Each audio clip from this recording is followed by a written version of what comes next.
जय हिंद बच्चों, जैसा कि आप लोग देख पा रहे होंगे स्क्रीन पर कि यह झारखंड शैक्षिक अनुसंधान एवं प्रशिक्षण परिषद रांची मॉडल सेट और यह क्लास 12 का मॉडल सेट है आपका, जो कि सब्जेक्ट मैथमेटिक्स है और इसमें सब्जेक्टिव क्वेश्चन का कलेक्शन है। और यह आपका 2023 और टाइम इसमें 1.5 आवर मिलता है। मार्क्स आपको 40 मार्क्स होता है इसमें।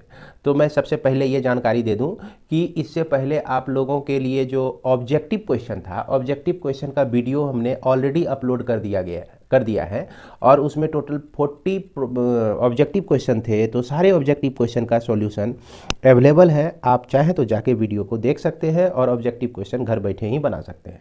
तो आइए अब हम लोग शुरू करने जा रहे हैं इस सब्जेक्टिव क्वेश्चन के सॉल्यूशन को, यानी कि जैक बोर्ड क्लास 12 मैथ्स का मॉडल पेपर या मॉडल सेट का सब्जेक्टिव क्वेश्चन हम लोग सॉल्व करने जा रहे हैं। तो यहाँ पर आप चाहें तो ये सब जो इंस्ट्रक्शन दिया गया है इसको पढ़ लें, ताकि एग्जाम में आपको पढ़ने की ज़रूरत नहीं पड़े। तो यहाँ पर हम देख पा रहे हैं कि सबसे पहला क्वेश्चन जो है हमारा यहाँ पर 1 नंबर जो कि आपके लिए रेडी है, और इसको किस तरह से बनाएंगे ये चीज़ हमको फंक्शन दिया गया है। आपका एक fx दिया गया है जो कि 8x का क्यूब है, और यहाँ पर gx एक फंक्शन दिया गया है जो कि x पर पावर 1/3 है, और g कंपोजिशन fx आपको निकालना है। तो यह कंपोजिट फंक्शन है। इस कंपोजिट फंक्शन को हम लोग देखिए कैसे निकालते हैं। इसको हम लिखेंगे g ऑफ fx लिख देंगे, और यहाँ पर हम देख रहे हैं कि fx के लिए हम 8x क्यूब लिख सकते हैं, तो g ऑफ 8x क्यूब हम लिख देंगे। अब यहाँ पर देखिए gx x के साथ जो भी रहे तो उसका ये हाल होता है। क्या हाल होता है? x का जो है 1/3 पावर आ जाता है, x पर 1/3 पावर आ जाता है g यहाँ पर जो भी रहेगा। तो यहाँ पर हम देख रहे हैं 8x क्यूब है इस पोजीशन पर, तो इस पोजीशन पे जो भी रहेगा उसका यही हाल होने वाला है, जो कि यहाँ पर 1/3 पावर जो आ गया है। तो इस तरह से हम लोग लिख देंगे। अब यहाँ पर देखिए 2 पर पावर 3 हो गया तो 8 होता है, 2 × 2 × 2 8 होता है, और x पर पावर 3 हो गया, यहाँ पर 1/3 पावर हो गया।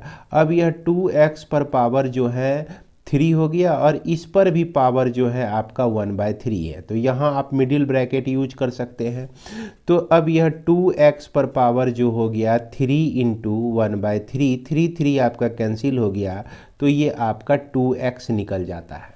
तो यही आपका क्या हो जाएगा? आंसर हो जाएगा किसका? g कंपोजिशन fx का जो वैल्यू हो जाएगा यह आपका 2x हो जाएगा। इसके बाद हमारा क्वेश्चन नंबर 2। तो क्वेश्चन नंबर 2 में आप देख रहे हैं कि यहाँ पर आपको दिया गया है प्रूव दैट tan इनवर्स 2/11 है ना, और यहाँ पर tan इनवर्स 7/24। इसको हमको tan इनवर्स हाफ प्रूव करना है। तो इसको किस तरह से प्रूव करेंगे देख सकते हैं कि हम लोग जानते हैं कि tan inverse x plus tan inverse y formula आपको पता होगा, जिसको हम लोग लिख सकते हैं tan inverse x plus y/1 minus x into y लिख सकते हैं। अब ठीक उसी तरह से यहाँ पर LHS में आप देख रहे हैं क्या दिया गया है, tan इनवर्स 2/11 दिया गया है, और यहाँ पर tan इनवर्स 7/24 दिया गया है। तो इसको हम लिखेंगे tan इनवर्स, लिख देंगे कितना कि यह आपका 2/11 प्लस 7/24 हो गया, और ये 1 माइनस 2/11 इंटू 7/24। अब इसको सॉल्व कर दीजिए। तो इसको सॉल्व करेंगे हम लोग, tan इनवर्स हो गया, और यहाँ पर LCM 11 × 24 हो जाता है। उसके बाद यह 24 × 2 जो होता है यह आपका 48 होता है, और 11 × 77 जो है आपका 11 × 7 जो है 77 हो जाता है। अब फिर से यहाँ नीचे में जो है LCM 11 × 24 ही लिख सकते हैं, और यह 11 × 24 1 से मल्टीप्लाई हो जाएगा, -7 × 2 तो ये आपका 14 हो जाता है। अब इसको हम लोग सॉल्व करते हैं। ये हमारा मिल गया tan इनवर्स कितना, 48 प्लस 77, तो ये होता है आपका 125।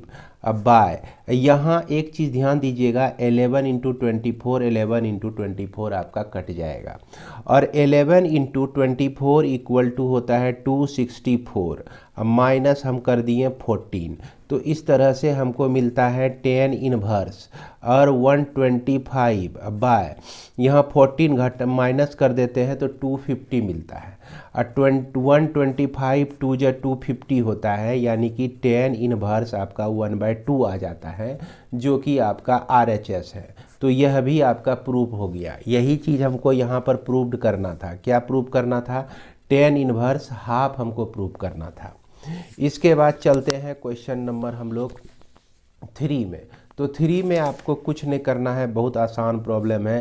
यहाँ पर dy/dx आपको निकालना है। तो dy/dx किसका निकालना है? y इक्वल टू साइन है और यहाँ पर x² + 5 है, और यहाँ देखिए ये पूरा एक फंक्शन हो गया, और इसमें जो x² + 5 एक दूसरा फंक्शन है।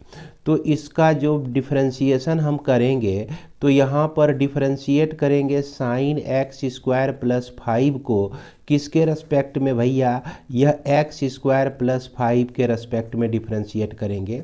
अब फिर x² + 5 को हम डिफरेंशिएट करते हैं x के रेस्पेक्ट में, तो यह हमारा निकलता है साइन का डिफरेंशिएशन कॉस में आता है, तो cos x² + 5 हो गया। उसके बाद x² का डिफरेंशिएशन 2x होता है, और 5 का डिफरेंशिएशन आपका 0 होता है। थोड़ा सा इसको सजा के लिख दीजिए, क्योंकि ज़रूरी है कहीं भी आप घर में कोई भी सामान रखते हैं तो सजा के रखते हैं तो अच्छा लगता है देखने में, है कि नहीं? तो इस तरह से लिख दीजिए, यही आपका यह डेरिवेटिव हमको प्राप्त हो जाता है, और इसको चाहे तो आप आंसर लिख सकते हैं। ओके, अब इसके बाद हमारा क्वेश्चन नंबर 4 है। तो क्वेश्चन नंबर 4 में देखिए आपको क्या कह रहा है कि find the rate of change of area of a circle with respect to its radius.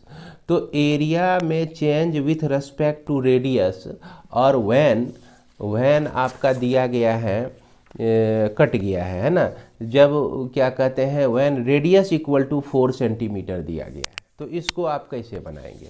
तो हम लोग जानते हैं कि सर्कल का जो एरिया होता है, सर्कल का क्या होता है? एरिया। तो एरिया ऑफ सर्कल लिख दीजिए, area of circle equal to होता है πr² होता है ना, यानी कि a इक्वल टू आपका πr² हो गया। अब dA इसको हम जो है r के रेस्पेक्ट में डिफरेंशिएट करेंगे, है ना। यहाँ कह रहा है त्रिज्या के सापेक्ष ज्ञात कीजिए, है ना, इसकी प्रवर्तन की दर, है ना, त्रिज्या के सापेक्ष ज्ञात करना है हमको। तो इस तरह से ये चीज़ जो है आपका हो जाता है, पाई तो बाहर आ जाएगा, r² का डिफरेंशिएशन r के रेस्पेक्ट में होगा तो 2r हो जाएगा। अब यह एरिया जो है change in area with respect to its radius when radius equal to 4 centimetre, जब रेडियस हमारा 4 सेंटीमीटर हो जाता है तो पाई इंटू 2 और इस r के जगह पर 4 रख देंगे, तो ये हमारा हो जाएगा 8 पाई हो जाएगा। तो यही हमारा आंसर हो जाएगा, है ना। ठीक रेडियस जब 4 सेंटीमीटर होता है तो उस समय एरिया में परिवर्तन की दर, रेट ऑफ चेंज r के रेस्पेक्ट में कितना होता है भैया? 8 पाई होता है। क्लियर है? इसके बाद चलिए आगे बढ़ते हैं। अब देखते हैं क्वेश्चन नंबर 5 को। तो क्वेश्चन नंबर 5 में आपको देखिए इंटीग्रेट करना है। क्या करना है? इंटीग्रेट करना है। किसको? इंटीग्रेशन √x है आपका -1/√x है का होल स्क्वायर है आपका, यह dx दिया गया है। तो आपको याद होगा कि a - b का होल स्क्वायर क्या लिखते हैं? पहले a² लिखते हैं तो यानी कि √x का स्क्वायर हो जाएगा, फिर उसके बाद प्लस लिखकर 1/√x का होल स्क्वायर लिखते हैं। अब फिर उसके बाद माइनस लिख के 2 इंटू √x, एक बार a और एक बार 1/√x। तो इस तरह से हम लोग लिख सकते हैं अगर a - b का होल स्क्वायर रहे। और ये आपका dx हो गया। यहाँ से क्या होता है कि √x आपका कट गया, इंटीग्रेशन में ये आपका x बन जाएगा, रूट भी है और स्क्वायर भी है तो x बच जाएगा। और यहाँ से आपको 1/x मिल जाता है और यहाँ से आपको 2 मिल जाता है। यहाँ पर जितने भी इस इंटीग्रल में देख रहे हैं पार्ट, सभी जो है आपका इंटीग्रेबल है। तो इंटीग्रेबल है तो यहाँ पर हम x का इंटीग्रेशन हम लोग जानते हैं x²/2 होता है। अब इसके बाद 1/x कहने का मतलब x पर पावर -1, -1 + 1, तो ये तो आपका 1/x का हो जाता है, क्या हो जाता है, log mod x हो जाता है कि नहीं। और इसके बाद जो है -2 का आपका 2x हो जाएगा और प्लस के हम लोग कर देंगे, तो ये ही हमारा आंसर हो जाएगा। उम्मीद करते हैं इसको आप लोग समझ गए होंगे। इसके बाद हमारा क्वेश्चन नंबर आता है 6। तो 6 में हम लोग क्या देख रहे हैं, 6 में हम लोग देख रहे हैं कि if A line makes equal angle with the x axis, y axis, z axis, find the direction cosines. यानी कि यदि एक रेखा x, y और z एक्स के साथ समान कोण बनाती है तो इसकी दिक् कोसाइन ज्ञात कीजिए। तो यानी कोऑर्डिनेट एक्सिस में ऐसी बात है कि एक रेखा है आपका, है ना, और यह जो है तीनों के साथ समान एंगल बनाती हैं। ये एंगल अल्फा बनाती हैं x के साथ, y के साथ जो है बीटा एंगल बनता है और z के साथ जो है गामा एंगल बनता है। लेकिन यहाँ अल्फा बराबर बीटा बराबर गामा है आपका, तो हम लोग कह सकते हैं कि cos अल्फा बराबर cos बीटा बराबर cos गामा हो जाएगा। अब इसके बाद cos अल्फा को हम लोग लिखते हैं x/√x² + y² + z²। उसके बाद y/cos बीटा को लिखते हैं √x² + y² + z²। उसके बाद cos गामा को लिखते हैं z/x² + y² + z² रूट के अंदर। अब देखा जाए तो तीनों जो है आपका कैंसिल हो जाता है, तीनों सेम सेम है। तो इससे क्या पता चलता है, x = y है, y = z है आपका।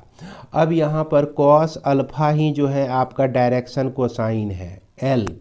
तो cos अल्फा का value x/√x² + y² + k², x² + y² + z²। और x, y, z तीनों बराबर हैं और तीनों को हम लोग k मान लेते हैं। तो ये k/√अंडर हो गया k² + k² + k²। क्यों? क्योंकि x के जगह पर भी k रख दिए, y के जगह पर भी k रख दिए, z के जगह पर भी k रख दिए। तो इस तरह से k और यह 3k का स्क्वायर रूट के अंदर मिलता है आपको, तीनों को ऐड करेंगे यानी कि k/√3 और आपका यह k मिलता है, k बर्बाद हो गया आपका, तो 1/√3 मिला। इसी तरह से L आपका 1/√3 मिल जाएगा, F भी आपका 1/√3 मिल जाएगा और N भी आपका 1/√3 मिल जाएगा। तो यहाँ पे लिख देना है सिमिलरली। सिमिलरली एग्जाम में चूँकि लिखना है तो सिमिलरली या हिंदी में लिखना है तो इसी प्रकार हम लोग M को इतना पाते हैं, N को इतना पाते हैं। तो डायरेक्शन कोसाइन जो है 1/√3, 1/√3, 1/√3 हो जाता है। यही आपका क्या हो जाएगा, आंसर हो जाएगा। इसके बाद हम देखते हैं क्वेश्चन नंबर 7 को। तो क्वेश्चन नंबर 7 में आपका क्या कह रहा है कि यहाँ पर आपको A इंटरसेक्शन B को इवेल्युएट करना है। भैया इसको निकालना है। क्या अब निकालना है, 2 × PA बराबर 2PB, ये जो है वैल्यू दिया गया है 5/13 दिया गया है। और PA कंडीशनल B जो है आपका दिया गया है, कितना दिया गया है देख लीजिए, 2/5 दिया गया है। तो यहाँ पर हम लोग जान रहे हैं कि PA इंटरसेक्शन B जो होता है अब बटे PB जो होता है, यह आपका probability of A conditional B होता है। अब हम लोग को PA इंटरसेक्शन B निकालना है, तो यहाँ क्या हो जाएगा, PA कंडीशनल B को मल्टीप्लाई कर देंगे PB से, यह PB जो है इसके साथ मल्टीप्लाई हो जाएगा। अब हमारा क्या कहते हैं, PA/B = 2/5 है आपका, और PB का जो वैल्यू है 5/13 है। 5 यहाँ बर्बाद हो गया और ये 2/13 जो है आपका आबाद हो गया। यही आपका हो जाएगा आंसर। तो उम्मीद करते हैं कि इसको आप लोग समझ गए होंगे। अब हम लोग चलते हैं खंड बी में। तो खंड बी में आपको देखिए दिया गया है by using the property of determinant so that this equal to this। तो इसको कैसे सॉल्व करना है क्वेश्चन नंबर 8 को। तो 8 में देखिए क्या कीजिए कि यहाँ जो आपका जो भी डिटर्मिनेंट दिया गया है उसके साथ हम क्या करते हैं, ये 1 + a है, ये 1 है और ये 1 है, यहाँ 1 है, 1 + b है आपका और ये 1 है, 1 है, यह 1 है, ये 1 + c है। तो हम क्या किए कि ए बी सी से इसको मल्टीप्लाई भी कर दिए, ए बी सी से इसको डिवाइड भी कर दिए, और हमारा ये टारगेट है, देख रहे हैं ना, यही टारगेट है। इसमें सबसे पहले ए बी सी इनटू में चाहिए हमको। तो अब हम क्या कर सकते हैं, डिटर्मिनेंट का रूल है ना कि आप अगर कॉमन लेते हैं तो किसी एक रो से या किसी एक कॉलम से कॉमन लेते हैं। तो हम क्या करते हैं कि ए को उठाते हैं और मल्टीप्लाई कर देते हैं, आपका डिवाइड कर देते हैं, चूँकि 1/a यहाँ से उठेगा, क्या है 1/a है, 1/b है, ये 1/c है। तो 1/a को मल्टीप्लाई कर दिए पहले कॉलम से, अब फिर 1/b को मल्टीप्लाई कर दिए हम दूसरे कॉलम से, और यहाँ 1/c को हम मल्टीप्लाई कर दिए तीसरे कॉलम से। तो कोई फर्क नहीं पड़ता है। ये अब क्या हुआ कि ए बी सी बाहर में ही रह गया और ये ए बी सी जो है आपका अंदर चला आया। तो क्या बन गया ये देखिएगा, ध्यान से देखिए, इसको समझने का कोशिश कीजिएगा आप लोग। तो ए बी सी तो यह ऊपर वाला रह गया और यह पहला ए जो है 1/a इससे डिवाइड हुआ। तो 1 + a/a कर दिए, फिर 1/a कर दिए, फिर 1 को डिवाइड कर दिए तो 1/a हो गया। अब b से इसको डिवाइड करेंगे तो 1/b हो जाएगा, 1 + b/b हो जाएगा और यहाँ पर 1/b हो जाएगा आपका। फिर c से इसको डिवाइड करेंगे तो 1/c हो गया, 1/c हो गया, 1 + c/c हो गया। अब जहाँ जहाँ आप लोग देख रहे हैं इस तरह का कंडीशन देख रहे हैं यहाँ पर, इसको हम क्या लिख सकते हैं, इसको देखिए लिख सकते हैं 1/a लिख सकते हैं, अब +1 लिख सकते हैं। चूँकि a से 1 को भाग देंगे तो 1/a आएगा, a से a को भाग देंगे तो 1 आएगा। अब फिर 1/b है, अब फिर उसके बाद 1/c भी है, अब फिर यहाँ पर 1/a है आपका। ठीक उसी तरह से यह भी आपका क्या हो जाएगा, देख लीजिए, यहाँ पर भी हो जाएगा 1 हो जाएगा, b + 1 हो जाएगा, 1/c हो जाएगा। इसके बाद यहाँ पर 1/a तो रहेगा ही, 1/b तो रहेगा ही, 1/c + 1 हो जाएगा और ये डिटर्मिनेंट हो गया और इसके पहले ए बी सी पहले से मौजूद है। अब यहाँ पर अप्लाई कर दीजिए, अप्लाइंग कर दीजिए आप, है ना। ये आप देखिए कि कॉलम हो गया, कॉलम 1 + कॉलम 2 + कॉलम 3, तीनों कॉलम को हम ऐड कर देते हैं।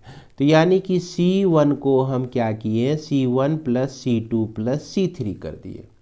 तो ये हमको क्या देता है, ये देता है ए बी सी तो रहेगा ही यहाँ पर। अच्छा, यहाँ पे हम लोग लिखते हैं, तो यहाँ पर आपका हो गया ए बी सी तो रहेगा ही, तो ये 1 + 1/a + 1/b + 1/c मिलता है C1 के पोजीशन पर।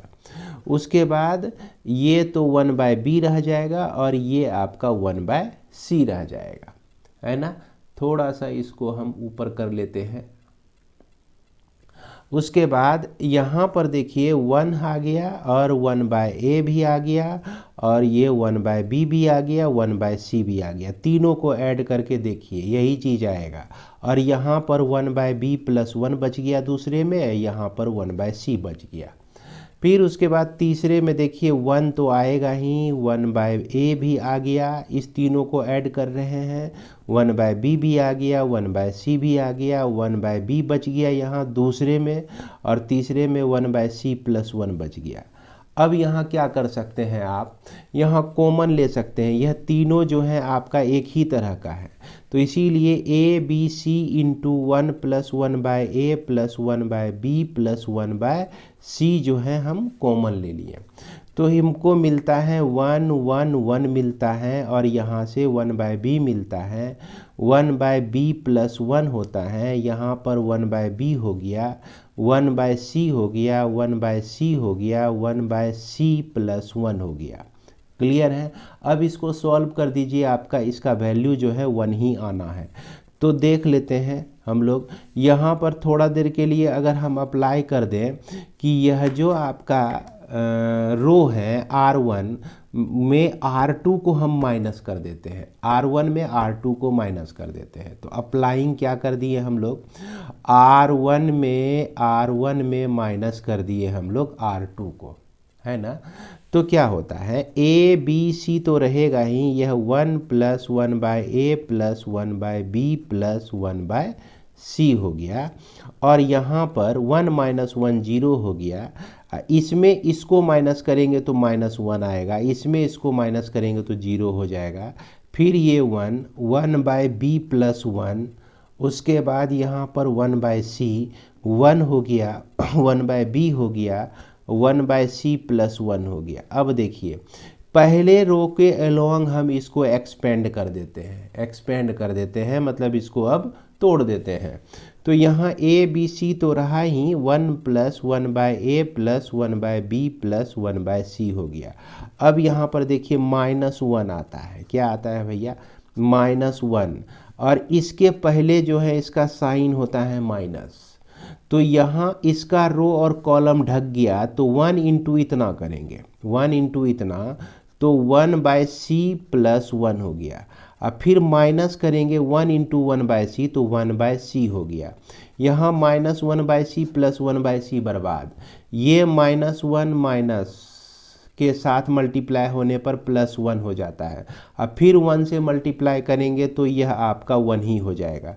यानी कि फाइनली हमको मिलता है A B C into 1 + 1/a + 1/b + 1/c। चूँकि यही चीज़ हमको क्या करना था, यहाँ पर प्रूव्ड करना था। देख सकते हैं, यही चीज़ हमको क्या करना था, यहाँ पर प्रूव्ड करना था, और इसी टारगेट पर हम लोग पहुँच जाते हैं। इसको आप देख सकते हैं शुरू से अंत तक, है ना। तो ये प्रॉब्लम थोड़ा सा आप लोगों को समझाना था, इसीलिए यह इतना लंबा चला गया। हालांकि इसको और भी शॉर्ट में कर सकते थे आप, और जितना लंबा से आप समझ के रहिएगा तो आपको कहीं दिक्कत नहीं होने वाली है। अब हमारा क्वेश्चन नंबर आता है 9 में क्या कहता है कि test the continuity of the following function at point x = 0। तो यहाँ पर जो है आपका दो फंक्शन दिया गया है, fx जो है आपका दिया गया है sin x/x दिया गया है। जब x < 0, 0 से छोटा है, 0 से क्या है भैया, छोटा है, यानी निगेटिव है। उसके बाद कहता है कि x + 1 जो है होता है जब x का वैल्यू > 0 होता है। अब हमको यहाँ पर इसका कंटिन्यूटी चेक करना है। तो कंटिन्यूटी चेक करने के लिए आपको याद होगा कि सबसे पहले लेफ्ट हैंड लिमिट हम लोग निकालते हैं। तो लेफ्ट हैंड लिमिट कहने का मतलब कि 0 पर हमको कंटिन्यूटी चेक करना है, तो 0 - h करते हैं। तो 0 से जैसे माइनस होगा तो ये निगेटिव में जाएगा, 0 से छोटा इधर आ गया, तो 0 से छोटा यही है आपका। तो यहाँ पर आप देख रहे हैं sin x/x है, यानी कि ये जो है आपका लिमिट h टेंस टू 0, यहाँ पर हम लोग लिखेंगे sin 0 - h/0 - h लिख देंगे। अब देखिए लिमिट h टेंस टू 0 होने से यहाँ पर -h है तो -sin h हो जाएगा, अब बाय -h, ये माइनस कट गया। तो इस स्थिति में इसका वैल्यू 1 होता है। तो चलिए इसके बाद जो है राइट हैंड लिमिट हम लोग निकालते हैं, जो कि 0 + h होता है, और यहाँ पर लिमिट h टेंस टू 0 ही लिखेंगे। अब 0 से बड़ा कौन रिप्रेजेंट कर रहा है, देखिए 0 से बड़ा है तो यहाँ पर ये फंक्शन काम करेगा, x + 1 काम करेगा। यानी कि x के जगह पर आप क्या रख सकते हैं, limit h tends to 0, 0 plus h रख सकते हैं, 0 प्लस h प्लस 1 रख सकते हैं। अब h का वैल्यू तो 0 ही है और ये डिटर्मिनेट फॉर्म में है तो इसका भी वैल्यू हमको 1 ही मिल जाएगा। और फाइनली हमको चाहिए f0। तो 0 जो है बराबर के का कंडीशन, ये दूसरा नंबर हमको बता रहा है कि इस कंडीशन में 0 बराबर में होगा तो ये फंक्शन को यूज करेंगे हम लोग, यानी कि इसी फंक्शन को हम लोग यूज करेंगे, यानी कि 0 प्लस 1 करेंगे तो यहाँ पर आपका 1 निकलेगा। तो यहाँ पर हम देख रहे हैं कि f0 minus h left hand limit equal to f0 plus h right hand limit equal to f0 है। इसलिए हम लिख देंगे कि यह जो फंक्शन f(x) है इज कंटिन्यूअस जो हो जाएगा एट x इक्वल टू 0 पर हो जाएगा। तो इसी तरह हमको इसको बनाना है ना। ये आपका क्वेश्चन नंबर 9 हो जाता है। अब हम लोग आगे बढ़ते हैं और देखते हैं क्वेश्चन नंबर 10 को। तो यहाँ पर 10 को सॉल्व करने के लिए हम क्या करेंगे कि ये इंटीग्रेशन तो लिखेंगे ही, यह 3x प्लस 5 है आपका, है ना, यहाँ इंटीग्रेट करना है। अब बाय आपका हो गया x cube minus x square, अब माइनस एक्स प्लस 1 dx है आपका। तो इसको जो है आप 3x प्लस 5 लिखे रहिए और यहाँ पर x स्क्वायर कॉमन ले लीजिए तो x माइनस 1 बचता है। यहाँ इस दोनों से जो है माइनस 1 कॉमन ले लेते हैं तो x माइनस 1 बचता है। तो इस तरह से हमको यह i इक्वल टू, अगर इसको हम लोग i मान लें तो यह 3x प्लस 5 अब बाय यहाँ पर x स्क्वायर माइनस 1 और यहाँ पर x माइनस 1 dx मिलता है। अब देखिए ये x स्क्वायर माइनस 1 को तो एक बार x प्लस 1 लिख सकते हैं, एक बार x माइनस 1 लिख सकते हैं। तो यहाँ पर हमारा इंटीग्रेशन हो गया 3x प्लस 5, एक बार हो गया x प्लस 1 और एक बार हो गया x माइनस 1 और एक बार x माइनस 1 ऑलरेडी हमारा है ही। तो ये आ गया आपका पार्शियल फ्रैक्शन में। तो i equal to integration 3x plus 5 by यहाँ पर x माइनस 1 का स्क्वायर हो गया और ये x प्लस 1 और ये आपका dx हो जाता है। अब पार्शियल फ्रैक्शन में यह चला आया, इसको हम लोग कैसे यूज करते हैं, सॉल्व करते हैं। इस 3x प्लस 5 ये जो इंटीग्रांट है इसको हम लोग क्या मानते हैं, इसको हम लोग मानते हैं a बाय, एक बार लिखेंगे x माइनस 1, अब फिर उसके बाद b बाय x माइनस 1 का होल स्क्वायर, अब फिर उसके बाद c बाय x प्लस 1 लिखेंगे। अब यहाँ से a b c का मान हमको निकालना है। कैसे निकालेंगे इसको देखिए, ये आपका 3x plus 5 bye x minus 1 का स्क्वायर और x प्लस 1 है। यहाँ पर अगर एलसीएम हम लोग लेते हैं x माइनस 1 का स्क्वायर इंटू एक्स प्लस 1 तो a के साथ जो है x माइनस 1 उछल के चला आता है और a के साथ एक x प्लस 1 जो है मल्टीप्लाई हो जाता है कूद कूद कर, और b के साथ जो है ये x माइनस 1 का होल स्क्वायर हट गया, x प्लस 1 मल्टीप्लाई हो जाता है b के साथ और c के साथ मल्टीप्लाई हो जाता है x माइनस 1 का होल स्क्वायर। यहाँ पर ये दोनों आपका कैंसिल हो जाता है। कैंसिल होने के बाद हम लोग क्या करते हैं, a b c का मान निकालते हैं। a b c के मान को निकालने के लिए हम लोग पुट करते हैं when n equal to 1, n x equal to 1, x का वैल्यू 1 लेते हैं तो यहाँ 3 इंटू 1 3 हो जाएगा, अब प्लस 5 हो गया। उसके बाद देखिए x इक्वल टू 1 इसमें रखिएगा तो 1 माइनस 1 होगा तो ये 0 हो जाएगा, और यहाँ भी 1 रखिएगा तो 1 माइनस 1 होगा तो ये 0, यानी ये पार्ट आपका 0 हो जाता है। सिर्फ b वाला पार्ट बच जाता है 1 प्लस 1, यानी कि यह b जो हो जाएगा आपका क्या हो जाएगा 8 बाय, देखिए 5 + 3 8 हो जाएगा, 1 + 1 2, तो 2 से डिवाइड हो जाएगा इक्वल टू 4 हो जाएगा। तो इसको हम लोग नोट कर लेते हैं, बी जो है हमारा निकल गया 4। इसके बाद हम x को जो है -1 रख लेते हैं। अगर -1 इसमें रखते हैं तो यहाँ पर देखिए 3 × -1 जो है -3 हो जाएगा।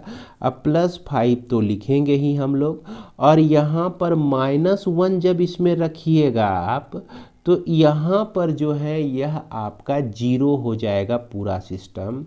अब यहाँ भी -1 रखिएगा तो देखिए x के जगह पर -1 + 1 तो 0 हो गया, बच गया सिर्फ ये।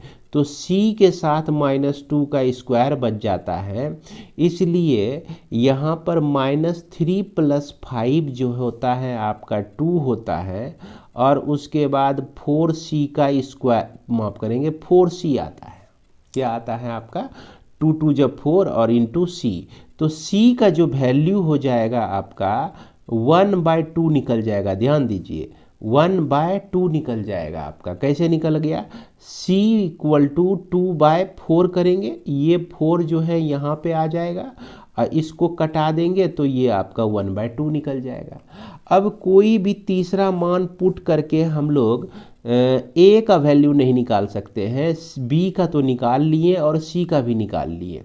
तो a का मान निकालने के लिए हम लोग को कंपेयर करना पड़ेगा। तो यहाँ पे लिखेंगे कि कंपेयरिंग कांस्टेंट टर्म। क्या लिखेंगे, comparing constant terms on both side, on both sides. तो दोनों साइड से कांस्टेंट टर्म को हम लोग कंपेयर करते हैं। तो भैया इधर जो है आपका कांस्टेंट टर्म 5 है, तो ये 5 को कहेंगे आ जा तुम यहाँ पर, इसको बुला लिए। अब देखिए x को मल्टीप्लाई होगा किसी से भी तो x का टर्म तो आएगा ही, लेकिन इसमें कांस्टेंट टर्म कैसे आएगा, ध्यान दीजिएगा। जब हमारा -1 को मल्टीप्लाई किया जाएगा +1 के साथ, तो -1 आएगा, और -1 जो है a के साथ मल्टीप्लाई हो जाएगा तो -a हो जाएगा। अब देखिए b × x लिखेंगे तो x का टर्म है, कांस्टेंट नहीं है। अब b का जब मल्टीप्लाई, b का जब गुना 1 से होगा तो +b आ जाएगा आपका। अब यहाँ पर देखिए a - b का होल स्क्वायर है, तो x² होगा, 1 का स्क्वायर होगा, अब -2x हो जाएगा। तो यहाँ पर कांस्टेंट वाला टर्म जो है 1 का स्क्वायर आता है, तो 1 × c तो +c हो जाएगा। अब यहाँ पर देखिए भैया कि आपका c का वैल्यू ½ है, और यहाँ पर b का वैल्यू जो है 4 है, -a = 5 है आपका। तो यह a = आपका हो जाएगा यह 4½ तो 4½ जो है मिलकर आपका 9/2 हो जाता है, और यह 5 माइनस होता है तो -1/2 निकलता है।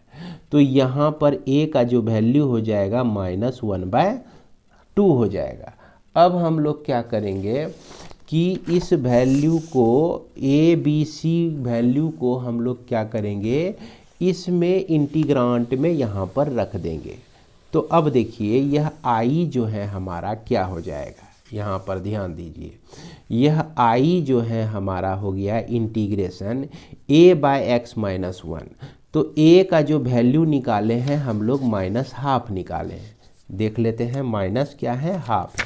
देख सकते हैं a का वैल्यू -½ याद रखिएगा, b का जो वैल्यू है आपका 4 है, और c का जो वैल्यू है ½ है। तो a का वैल्यू जो है -½ x - 1 लिख देंगे, b का वैल्यू 4 है, x - 1 का होल स्क्वायर लिख देंगे।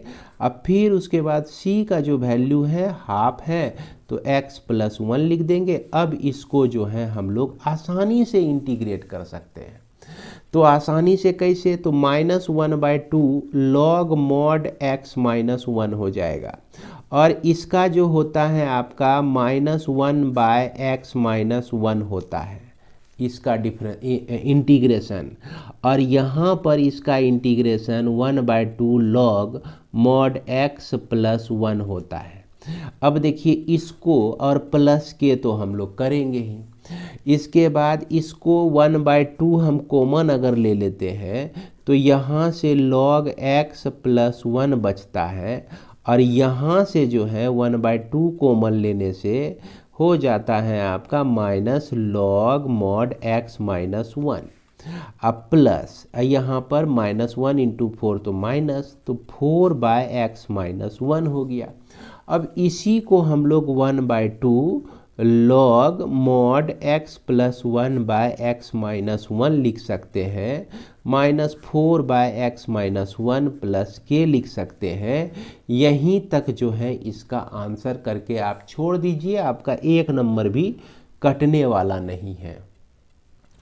इसके बाद हमारा क्वेश्चन नंबर 11 आता है। तो आइए हम लोग अब 11 को देखते हैं। तो यहाँ पर देख सकते हैं कि यह 11 नंबर जो है 11 मामा जो है आपका बहुत ही आसान प्रॉब्लम है। पता नहीं इस तरह का प्रॉब्लम आप लोग लगता है बहुत बनाए होंगे। इसमें क्या करना है कि यह जो आई दिया गया है 0 से लेकर π/2, यहाँ पर रूट साइन x दिया गया है बाय रूट साइन x है प्लस रूट कॉस x है आपका, यह आपका dx दिया गया है। तो इसमें डिफिनिट इंटीग्रेशन का हम प्रॉपर्टी लगा सकते हैं। याद कीजिए डिफिनिट इंटीग्रेशन का प्रॉपर्टी, अगर fx dx रहे और यह आपका a से 0 से लेकर a तक रहे तो इसको fa माइनस x dx हम लोग लिखते हैं और लिमिटिंग वैल्यू जो है आपका वही रह जाता है। तो दोनों में कोई फर्क नहीं होता है। तो यहाँ π/2 है हमारा, तो हम क्या करेंगे रूट साइन π/2 माइनस x कर देंगे x के जगह पर। यहाँ भी जो है साइन π/2 माइनस x कर देंगे। यहाँ भी जो है कॉस π/2 माइनस x कर देंगे। कर दिए। अब इसको ज़रा सा सॉल्व कर लेते हैं। तो यह जो है आपका याद कीजिए साइन 90 माइनस थीटा क्लास 10 में भी पढ़े होंगे। तो कॉस थीटा होता है तो कॉस x हो जाएगा, रूट कॉस x हो जाएगा। ये भी आपका रूट कॉस x हो जाएगा और ये जो है आपका रूट साइन x हो जाएगा और ये आपका dx हो गया। 0 से लेकर π/2 तक हो गया। ये इक्वेशन नंबर 1 और ये आपका इक्वेशन नंबर 2। यहाँ पर आपको क्या करना है ऐड कर देना है, एडिंग 1 और 2 करना है।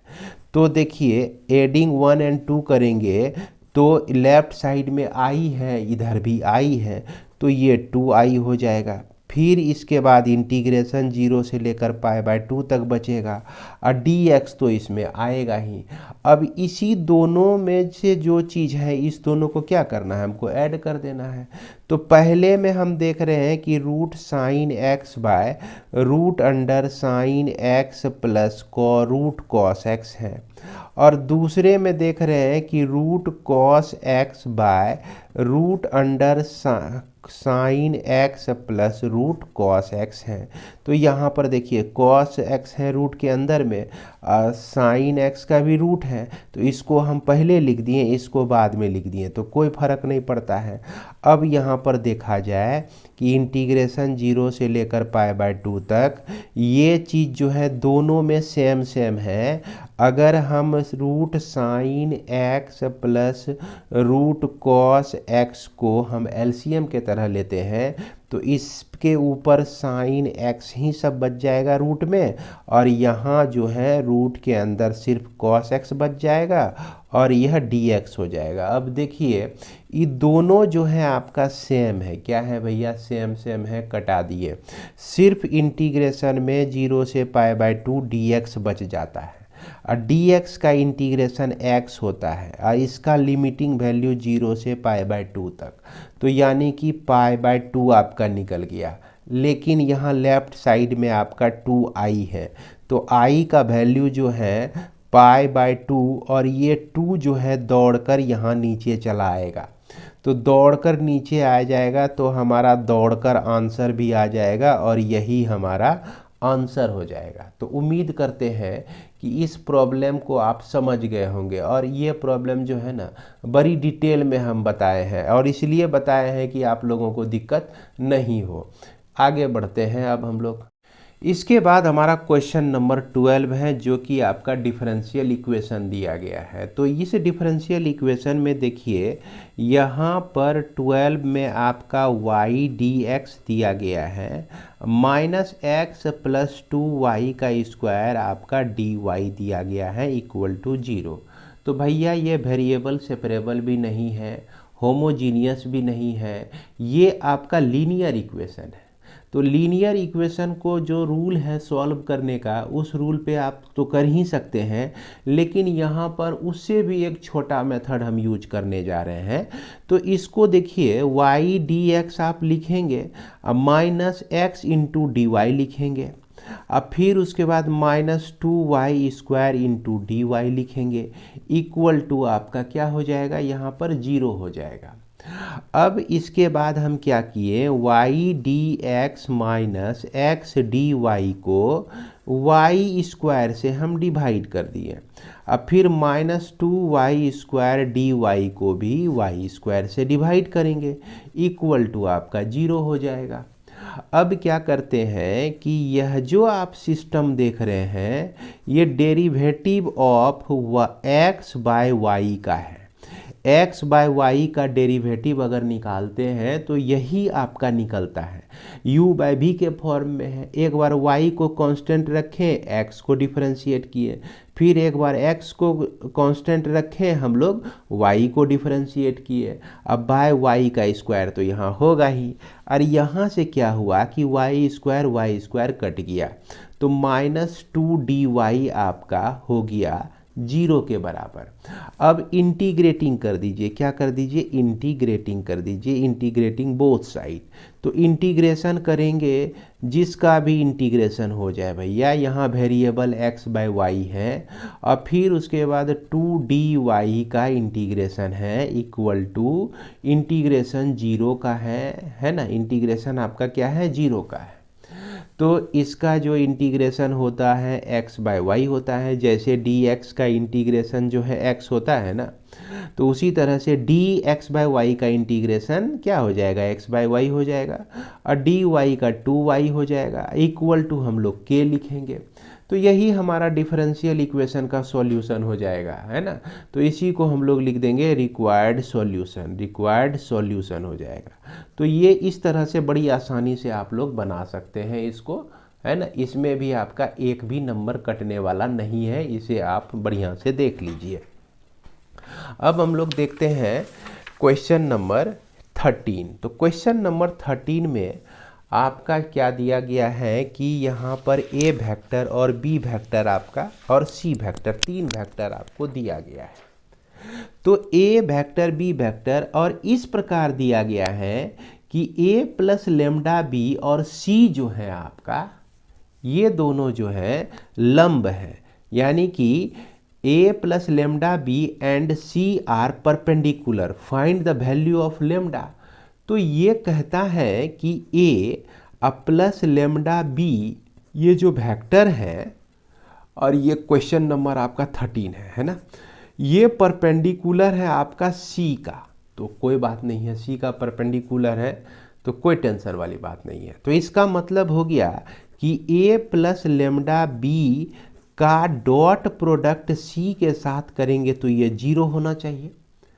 अब 0 होना चाहिए, तो a का जो वैल्यू है आपका, देखिए यही 2i क्या है, 2i unit vector plus 2j unit vector plus 3k unit vector, और उसके बाद लेमडा b जो है, यहाँ b वेक्टर में सबके साथ लेमडा से मल्टीप्लाई हो जाएगा, तो minus lambda i unit vector plus 2 lambda j unit vector plus lambda k unit vector हो जाएगा आपका।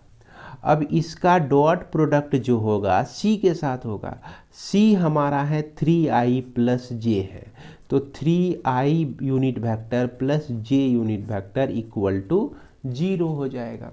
अब लेमडा का ही वैल्यू निकालना है हमको, तो सबसे पहले इस दोनों को हम लोग ऐड कर देंगे, है ना। ये दोनों आपका एक साथ में है, देख रहे हैं एक साथ में है, तो 2 minus lambda into I unit vector, अब फिर उसके बाद 2 प्लस 2 लेमडा इंटू जे यूनिट वेक्टर, उसके बाद यह आपका 3 प्लस लेमडा इंटू के यूनिट वेक्टर, तो ये एक वेक्टर आई जे के फॉर्म में, और यहाँ पर 3i प्लस जे वेक्टर, और इस दोनों का डॉट प्रोडक्ट है भैया।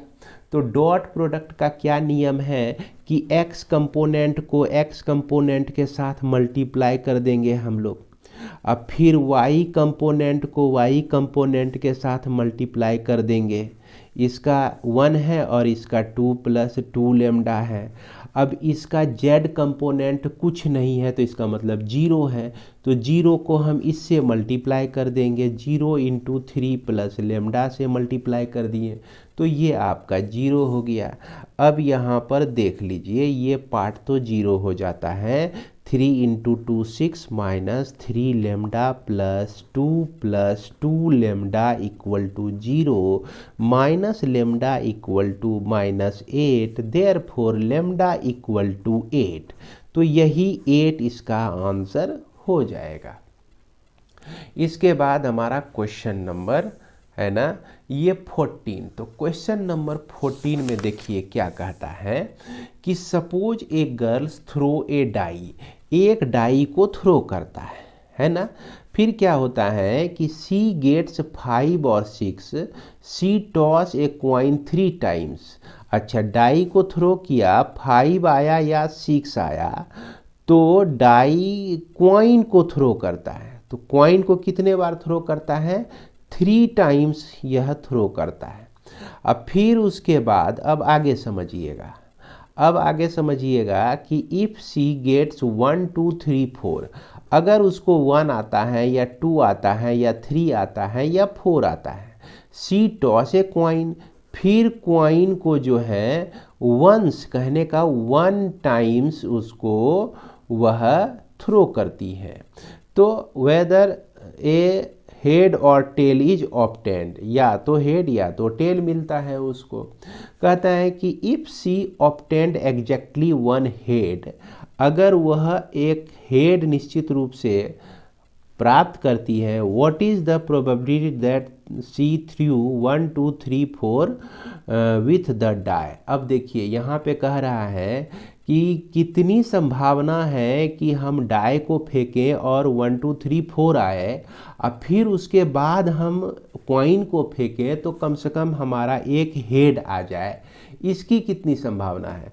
तो ये सीधा चला जाता है आपका बेस थ्योरम पर। किस पे चला जाता है, बेस थ्योरम पर चला जाता है। तो बेस थ्योरम में सबसे पहले हम लोग देखिए क्या क्या करते हैं कि सबसे पहले हम मान लेते हैं कि यह आपका E1 जो इवेंट है पहला वाला, गेटिंग 5, गेटिंग है ना 5 और 6, ये जो है E1 आपका इवेंट गेटिंग 5 और 6, तो इसकी प्रोबेबिलिटी कितनी हो जाएगी भैया, इसकी प्रोबेबिलिटी हो जाएगी, चूँकि डाई को फेंक रहे हैं तो डाई का जो सैंपल स्पेस होता है वो 6 होता है, तो यहाँ 2 इवेंट हैं तो यह 2/6 हो जाएगा।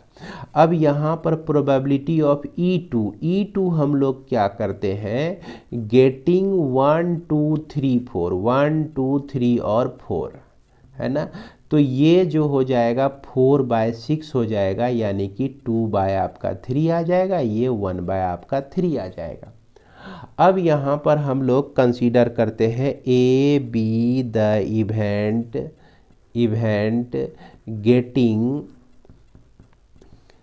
गेटिंग